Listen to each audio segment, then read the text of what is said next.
Hello guys, good evening. আমি পরবর্তী একটা পর্ব নিয়ে চলে এসেছি। আমি যেদিন মুখে ভাতে ছিল সেদিন দুপুর পর্যন্ত অনেক বড় ব্লগ হয়ে যাবে বলে মুখে ভাতের দিনকেই এটা রাত্রের ব্লগ। আমরা যাব বিয়ে বাড়ি। আর আমার প্রচণ্ড জ্বর এসেছিলো। আমি প্রথমে বলি যাব না, যার জন্য নিচের ঘরে এসে শুয়ে পড়েছিলাম। কিন্তু বাবা মা তারপর সবাই মিলে বলল, মহিমার বাবা, যে চলো, অনেক দিন বিয়ে বাড়িতে সবার সাথে দেখা হয় না, ওখানে গেলে অনেক লোকের সাথে কথা হবে। সেই জন্য আমি ঔষধ খেয়ে নিয়েছি জ্বরের, নিয়ে আবার সাজুগুজু করে ওদের সাথে বেরিয়ে গেছে। মানে সবার সাজা হয়ে গেছিলো, আমি যাব না বলেছিলাম। তা এদিকে গাড়ি অলরেডি রাস্তার উপরে এসে দাঁড়িয়েছিল। তারপর বাবা বললো, নাও তুমি তাড়াতাড়ি করে সেজে নাও তো। আর ঠান্ডার সময় যতই যা কিছু সাজো, সোয়েটার মানে চাদর সব কিছু তো জড়াতে হবে। আর আমরা যেহেতু অনেক দূর থেকে যাব বিয়েবাড়িতে গাড়িতে করে, গাড়িতে তো প্রচণ্ড ঠান্ডা। আর বিয়েবাড়ির মধ্যে হয়তো গরম, কিন্তু রাস্তাতে তো প্রচণ্ড ঠান্ডা, এতটা পথ যাব। সেই জন্য মোটামুটি চাদর সোয়েটার পুরো নিলাম। আর তারপরে তো আমার জ্বর। আর এই যে গ্রামের রাস্তা, অত লাইট নেই পোস্টে, ওই গাড়ির আলোতে যতটা আর কি রাস্তা দেখা যায় ততটা। আর আমি ভেবেছিলাম হয়তো আমাদের বাড়ি থেকে কাছাকাছি পাটানখালী বাজারেই হয়তো বিয়ে বাড়ি, আমি তো কোনোদিন আসিনি বা জানি না। ও বাবা, তারপরে দেখছি যে পাটানখালী বাজারে এসে বেশ অনেকটা দূরে গাড়িতে যাচ্ছি, রাস্তা শেষ হচ্ছেই না। আমি বলছি, আর কত দূরে? বাবা বলছে, আর একটুখানি তুমি এসো না। আমি বলছি, বাবা এত ভিতরে কোথায় চলে যাচ্ছে, কোনোদিন এই রাস্তায় যাইনি, আমার প্রথম ফার্স্ট লাইফে এই রাস্তায় আসা। আর এদিকে আমি কোনোদিন আসিনি, কলেজের পাশ থেকেই, পাটানখালী কলেজের পাশ থেকে এই রাস্তাটা এইদিকে চলে এসেছে।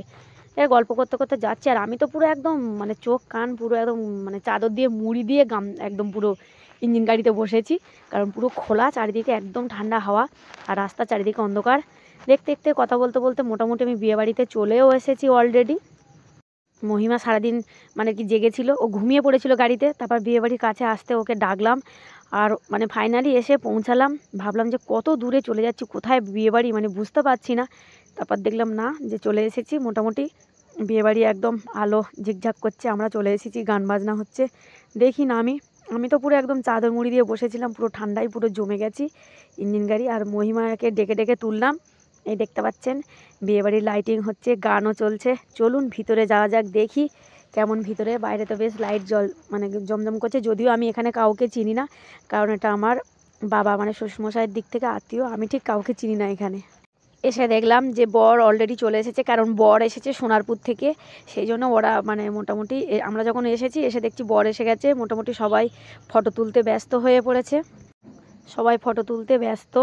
আর আমি এদিকটা একটু ক্যামেরা করে নিলাম। এবারে যাব, সবার সাথে পরিচয় হবে, কারণ আমি এখানে বললাম একটু আগে যে আমি কাউকে এখানে চিনি না। সেই জন্য মহিমার বাবা তবু টুকটাক চেনে, এখানে ওদের বাড়ি যেহেতু ছোটো থেকে বড়ো হয়েছে, কম বেশি চেনে। কিন্তু আমি তো এখানে থাকি না, সেই জন্য খুব কম লোককেই চিনি, যার জন্যই ওই যে আমার শ্বশুরমশাই এখানে ফটো তুলছে। এবারে আমাকে নিয়ে যাবে, বললো চলো একটু গিয়ে পরিচয় করে আসবে। তাই আমি বললাম ঠিক আছে। তা সেই জন্য এবারে যাব। এসে দেখছি বিয়ের তত্ত্ব এসেছে, আর তত্ত্বটা দেখুন কত সুন্দর লাগছে, সাজানো খুব সুন্দর, আমার তো খুব ভালো লাগলো। এবারে চলে এসেছি, আমি জানি না পরিচয় এবার আমার সাথে মা করিয়ে দিল, ওই মাসিমার সাথে পরিচয় হলো, তারপরে মেয়ের সাথে পরিচয় হলো।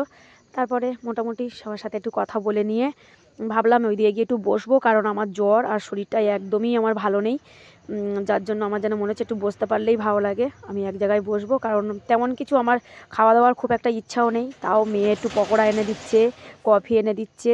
আর ওর বাবার বলেছিলাম তুমি একটু ক্যামেরা করবে, কারণ আমি তো উঠে বেশি যেতে পারছি না, আমার শরীরটা একদমই ভালো না। সেই জন্য আমি এক জায়গায় বসেছিলাম, আর ওরা বাপ বেটি মিলে কফি পকোড়া এসব আমাকে একটু এনে দিয়েছে। গরম গরম একটু কফিটাই আমার খেতে ভালো লাগছিলো, একটু খেয়েছি। আর মা বললো আমি তো কিছু খাবো না, কারণ মা আজকে নিরামিষ, বিয়েবাড়িতে খাবে না, কিন্তু এসেছে সবার সাথে দেখা হবে, অনেক দিন সবার সাথে দেখা সাক্ষাৎ হয় না, সেই জন্য। আর মা একটু ফুচকা খেলো, বললো যে আমি একটু ফুচকাটা খাবো আর কফি খাবো, আর কিছু খাবো না। সেই জন্য মা একটু মনে হয় ফুচকা খেতে গেছে। আর আমরা এখানে বসে আছি, এখানে লাল লাইট লাগানো ছিল, যার জন্য আমাদের মুখগুলো সব লাল লাল হয়ে উঠেছে। আর এবারে আমি তো বসে রয়েছি, ওর বাবাকে বললাম তুমি একটু ক্যামেরা করবে। এইভাবে সবার সাথে বসে থাকতে থাকতে গল্প করছিলাম, আবার অনেকের সঙ্গে পরিচয়ও হলো। কথা বলতে বলতে বেশ টাইমটাও পাস হয়ে গেল। এদিকে সেই সন্ধিক্ষণ আর কি উপস্থিত হয়ে গেছে, বিয়ের টাইমটা হয়ে গেছে। বর এবারে আর কি নিয়ে এখানে বসিয়ে দিয়েছে, এবারে কোণে আসবে, সেই জন্য মোটামুটি সেই রকমই প্রস্তুতি নেওয়া হচ্ছে। আর এটা বসার জায়গা হয়েছিল, সবাই মোটামুটি বসে এখানে গল্প হচ্ছে, আমিও বসেছিলাম এখানে। অনেকের সাথেই পরিচয় হলো, সত্যি না আসলে সবার সাথে পরিচয় হয় না, অনেকের সাথে দেখাও হলো যাদের আমি চিনি না। আর তাদের সঙ্গে বেশ কথা বলে আমার খুব ভালো লাগলো। আর এই যে কোণে উপস্থিত হয়ে গেছে, মোটামুটি এবার ছাদনাতলায় হাজির। এইবারে চলবে বিয়ের পর্ব। চলুন দেখা যাক আরও কত কি আছে বিয়ের এই ব্লগে, দেখতে থাকুন।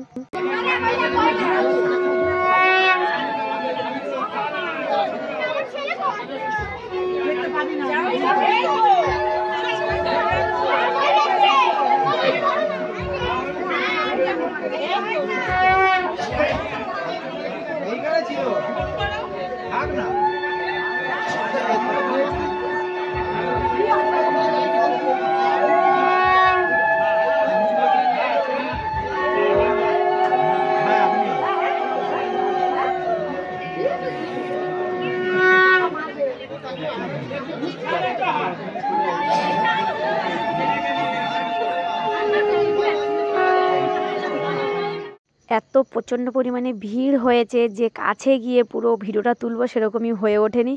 আর ওদিকে বিয়ে মোটামুটি চলছে আর আমরা দিকে খেতে বসেছি, কারণ আমরা তো আবার বাড়িতে ফিরতে হবে, অনেক রাত হয়ে গেছে আর আমার তো ঠান্ডা লেগে আছে, সেই জন্য আমরা মোটামুটি খেতে বসে গিয়েছি। আর এদিকে খাওয়ার মেনুও চলে এসেছে। আমরা মানে এটা আমি বেশ অনেক দেরি থেকেই ভিডিওটা করেছি। রাধাবল্লভী ছিল, চানা মশলা ছিল, এমনি সাদা ভাত ছিল, ডাল, বেগুনি, তারপর মিক্স ফ্রাইড রাইস, কাতলা মাছ, বাগদা চিংড়ির মালাইকারি ছিল, মাংস ছিল, যেমন সচরাচর বিয়েবাড়ি হয়ে থাকে তেমনই মোটামুটি হয়েছে। আর বেশ ভালোই খাওয়া দাওয়া হয়েছে, তরকারিপত্র ভালো ছিল। কিন্তু আমার এত জ্বর ছিল পরিমাণে, আমি কোনো মাছ মাংস খাইনি, যেটা সত্যি কথা। একটু শুধু মিক্স ফ্রাইড রাইস আর একটু চিংড়ি মাছের মালাইকারি এইটা একটু খেয়েছি। আর তারপরে তো আইসক্রিম ছিল, মহিমার যা খুব ফেভারিট ছিল সেটা তো হয়েইছে।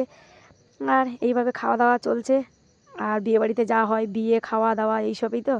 যদিও আমার জ্বর ছিল, আর তাছাড়া মুখে ভাতে দুবেলা যা খাওয়া হয়েছে বিরিয়ানি, সেই জন্য এবেলা তেমন কিছু আর আমি খেতে পারলাম না।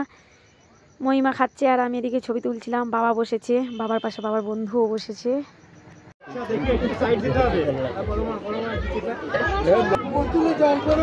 মহিমার দুটো মিষ্টি পড়েছে, আইসক্রিম। মহিমার প্রিয় জিনিস চলে এসেছে এবার, আইসক্রিম। নে মহিমা আইসক্রিম।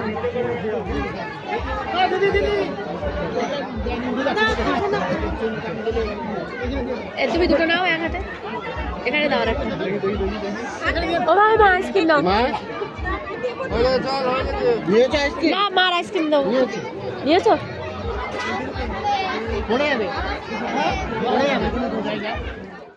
খাওয়া দাওয়া হয়ে গেছে, সবাইকে বলে মোটামুটি আমরা বেরিয়ে পড়েছি। আর এই যে বিয়ে হচ্ছে, এই বৌভাত সোনারপুরে হবে, আর আমরা সোনারপুরেও যাব, সে ব্লগও আসবে, আপনারা দেখবেন অবশ্যই। ব্লগগুলো ছাড়তে আমার দেরি হচ্ছে, কিন্তু কিছু করার নেই, আমি একটু মানে অসুবিধায় আছি। চলুন, গুড নাইট। আর আমার ব্লগটা কেমন লাগলো অবশ্যই কিন্তু আপনারা কমেন্টে অবশ্যই জানাবেন। আর আমার চ্যানেলটা যারা নতুন, প্লিজ সবাই চ্যানেলটিকে কিন্তু সাবস্ক্রাইব করবেন। আর পরবর্তীতে আবার নতুন ব্লগ নিয়ে চলে আসছি, ততক্ষণ সবাই ভালো থাকবেন, সুস্থ থাকবেন। আর আমার চ্যানেলে যারা নতুন, প্লিজ সবাই কিন্তু চ্যানেলটিকে কিন্তু সাবস্ক্রাইব করবেন। আর আমার আর একটা চ্যানেল আছে মৌমিতা অফিসিয়াল, ওখানে আমি রান্নার ব্লগ ছাড়ি, আপনারা কিন্তু ওই চ্যানেলটাও সাবস্ক্রাইব করবেন। Tata, good night, bye. আর রাস্তার প্রচণ্ড অন্ধকার, আর ওই জন্য বাড়িতেই যেতে যেতেও অনেক রাত হবে, সেই জন্য এখন গুড নাইট, টাটা।